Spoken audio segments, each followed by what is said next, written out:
The School of English in Pushkino. The thought of the day. The breath of autumn. You never know how the cycling will go. But today you can feel the first breath of autumn and it's a reality. Still, it's amazingly beautiful to be here at 6:30 in the evening and to realize that autumn is ahead of us. I took a flask with hot coffee and a French baguette and now I'm enjoying this luxurious meal sitting in a folding chair and covered in a sleeping bag. But time being here is limited as it is getting dark smoothly but steadily and quickly and I haven't written anything serious yet. On the other hand, it's so nice not to have any serious ideas on your mind and to be just a little particle of nature. Just to be humble and simple at least for a while and to understand how you are blessed to be so.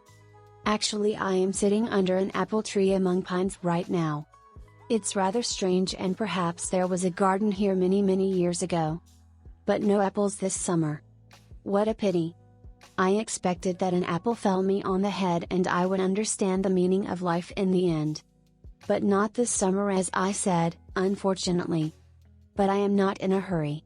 I can wait. And let's hope that next summer will be even better and all our wishes will become true. Time to go home. Enjoy life. Alexander Mayrov.